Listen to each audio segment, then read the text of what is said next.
In a small bustling town nestled in the heart of Utengule, Tunu lived a life defined by hard work and unwavering faith. At 42, she had the gentle but resolute demeanor of someone who had faced life's challenges head-on. Her days were long, beginning before the sun had fully risen, and often ending well after it had set. As a caregiver, Tunu spent her hours tending to the elderly, offering them not just physical care but also a compassionate ear and a comforting presence. It wasn't the job she had once dreamed of, but it was a job she did with pride. Tunu was married to Adili, a kind and patient man who worked as a mechanic. Together they had 2 young sons, Baraka and Jafari. The boys were the light of Tunu's life, and everything she did was with them in mind. Every day, she prayed for their future, hoping that they would not have to struggle as she and Adili did. Their home was small but filled with warmth, located on the outskirts of town.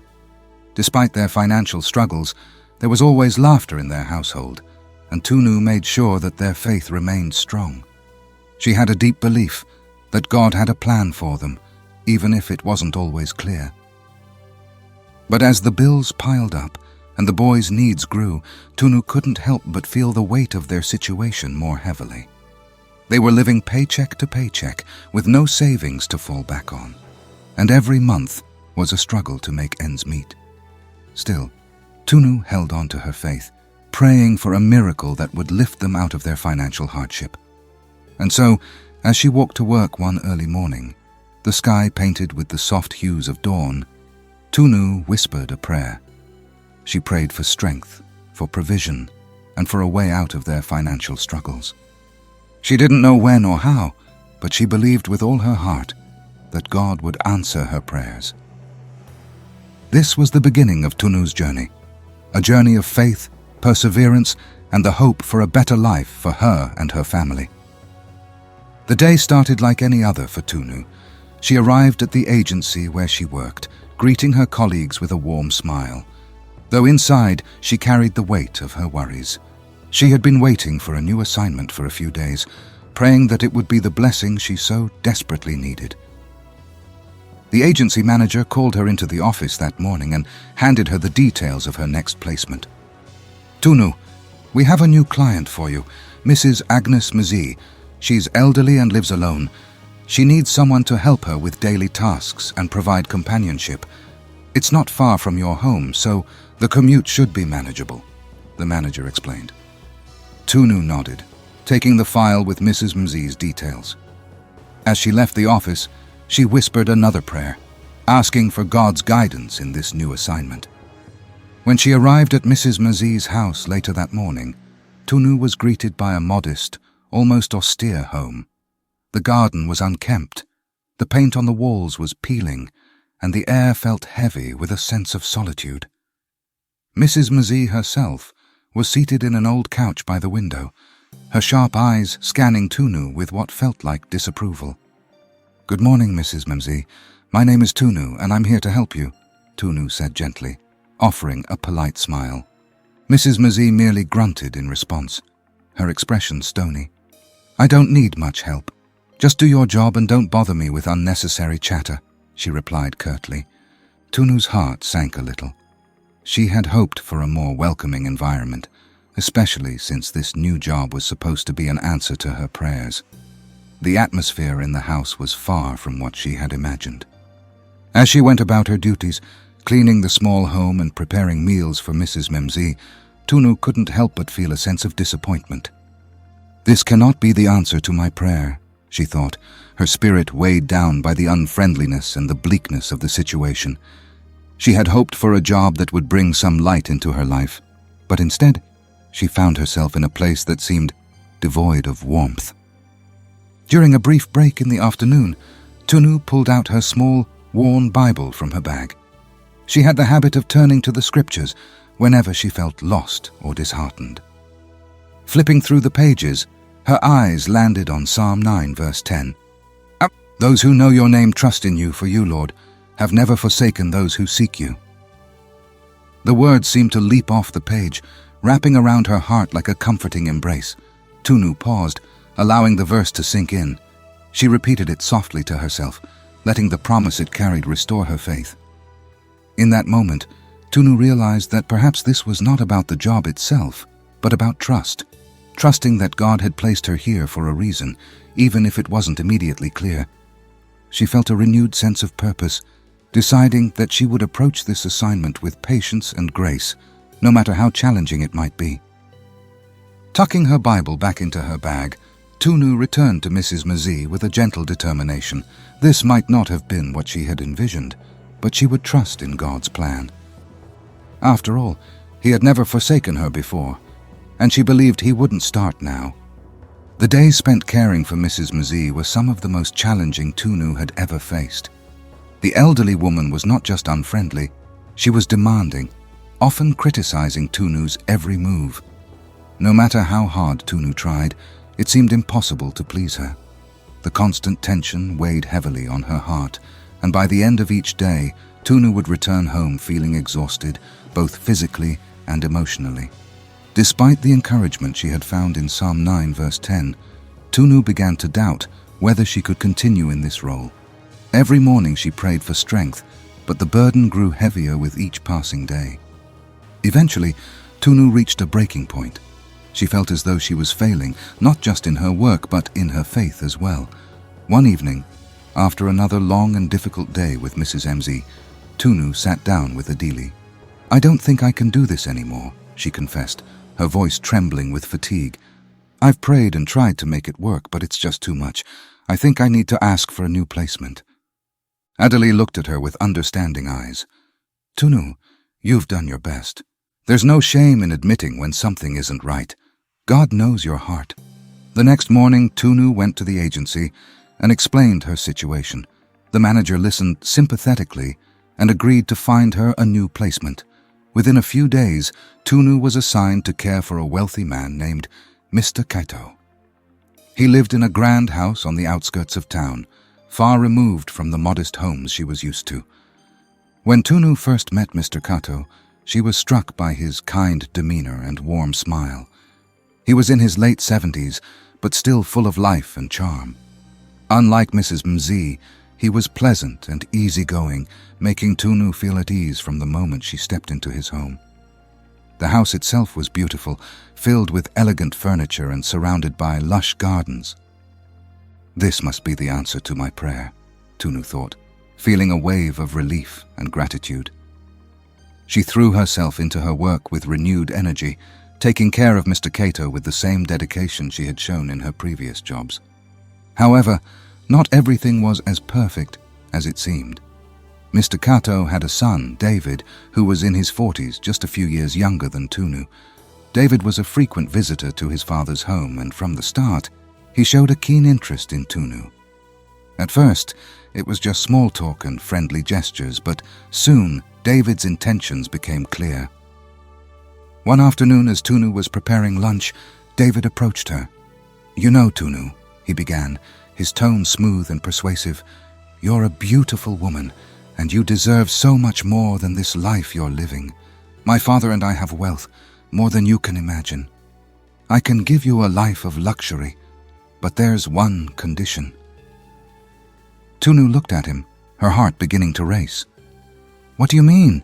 she asked, already sensing where the conversation was headed. David smiled, leaning in closer. "Leave your husband, marry me, and I'll take care of you and your children. You'll never have to worry about money again." Tunu felt a chill run down her spine. The offer was tempting, but it was also deeply troubling. She knew in her heart that this was not what God wanted for her. The promise of riches in exchange for abandoning her husband, and the vows she had made before God. It was unthinkable. With a firm resolve, Tunu looked David in the eyes. "I'm sorry, David, but I cannot accept your offer. I am married and I love my husband. I won't betray him or my faith." David's expression darkened and he stepped back. "Think it over, Tunu. You're making a mistake," he warned before walking away. That evening, Tunu informed the agency of the situation. She knew she could no longer work for Mr. Kato if it meant being put in such a compromising position.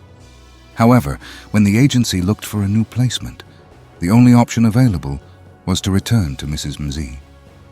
Tunu hesitated, the thought of going back to that difficult environment filling her with dread. But as she prayed for guidance, she remembered the verse that had given her strength before. "Those who know your name trust in you, for you, Lord, have never forsaken those who seek you." In the quiet of her heart, Tunu felt a gentle reassurance. Perhaps this was where she was meant to be after all, even if it was not what she had hoped for. With renewed faith, she agreed to go back to Mrs. Mzee's house, trusting that God had a purpose for her there. When she arrived at Mrs. Mzee's home the next day, the elderly woman was surprised to see her. "You came back?" she asked, a note of disbelief in her voice. "Yes," Tunu replied, her voice steady. "I'm here to help you, Mrs. Mzee, and I believe that this is where I'm supposed to be." Mrs. Mzee said nothing, but Tunu noticed a faint softening in her expression. As she resumed her duties, Tunu prayed for patience and strength, knowing that this was part of a greater plan, one she might not yet understand, but trusted completely. Back in the small kitchen of Mrs. Mzee's home, Tunu sat at the table, her hands clasped around a cup of tea as she thought about the challenges that lay ahead. She had returned to this house, trusting that God had a purpose for her here. But the days were as difficult as ever.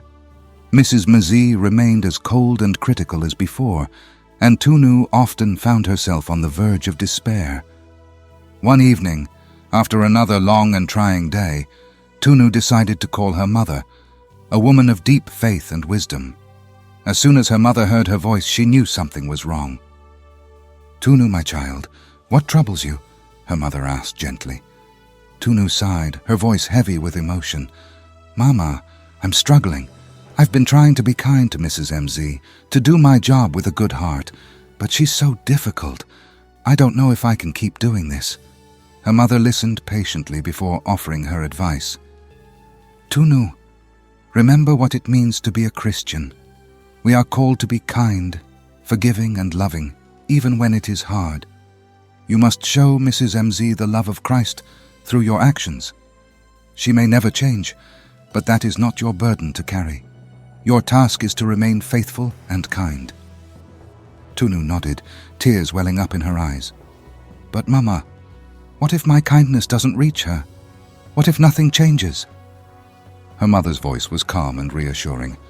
"Then you will have done what God asks of you, and that is enough. Trust in His plan, Tunu. You may not see the fruits of your labor now, but in time, you will understand." Taking her mother's words to heart, Tunu renewed her commitment to her work.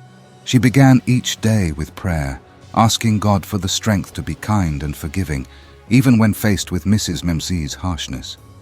She served the elderly woman with patience, offering her care and compassion even when it seemed to go unnoticed. Days turned into weeks, weeks into months, and months into years.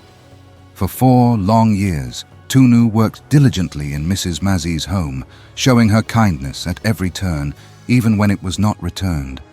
Despite her best efforts, Mrs. Mzee's demeanor remained unchanged, and Tunu often wondered if her mother's advice had made any difference at all.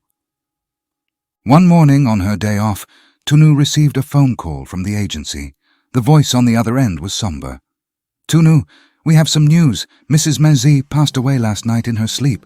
I'm so sorry." Tunu felt a wave of mixed emotions, sadness for the lonely woman she had cared for, relief that her struggles were over, and a strange sense of finality. As she processed the news, the agency informed her that Mrs. Mzee's lawyer wanted to meet with her that afternoon. Confused and curious, Tunu arrived at the lawyer's office later that day.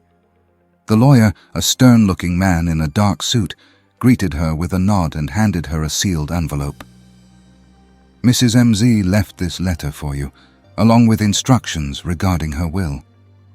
With trembling hands, Tunu opened the envelope and began to read the letter. "Dear Tunu, by the time you read this, I will be gone. I am not one for many words, but there are things I must tell you. I was not a kind woman, and I know I made your life difficult. You might have wondered why I treated you so harshly, and the truth is, I did it as a defense mechanism. I have been hurt deeply in the past by those I trusted, by those I showed kindness to. They took advantage of my generosity, and I vowed never to let anyone close enough to hurt me again. But you, Tunu, were different. For 4 years you showed me nothing but kindness, patience, and love, even when I gave you no reason to. I've never met anyone so kind and loving, and I want you to know that I noticed. You taught me what it means to be a true Christian, and for that, I thank you. I've left you all of my life savings and investments. I may have lived modestly, but I was careful with my money. You will find that I am wealthier than I let on. This is my way of thanking you for your service, for your kindness, and for being the one person who showed me that there is still good in the world. May God bless you and your family. With gratitude, Agnes Mazie. Tunu's eyes filled with tears as she read the words. She could hardly believe what she was reading. Mrs. Mazie, the woman who had seemed so bitter and unkind, had been touched by her actions after all, and not only that, but she had left Tunu an inheritance far beyond what she had ever imagined. The lawyer explained the details of Mrs. Mazie's estate. It turned out that the modest woman had been extremely wealthy, with significant savings and investments. Everything now belonged to Tunu. The magnitude of what she had been given was overwhelming. As Tunu walked home that day, she felt an indescribable sense of peace and gratitude. Her prayer for a miracle had been answered in a way she could never have anticipated. God had used her kindness, her patience, and her faithfulness to not only change the heart of a difficult woman, but to bless her and her family beyond measure. That evening, Tunu gathered her family together and shared the news. They wept tears of joy and disbelief, knowing that their lives had been changed forever. They knelt together in prayer, thanking God for His provision and for the lesson that sometimes the greatest blessings come from the most unexpected places. Tunu's journey of faith had come full circle. She had trusted in God's plan, even when it seemed unclear, and in the end, her faithfulness had been richly rewarded. The end. We hope you have enjoyed this story and have been inspired by it. If you have not yet subscribed to our channel, please do. Also, please like and share with others. It will encourage us to continue to make content like this available to you. Thank you.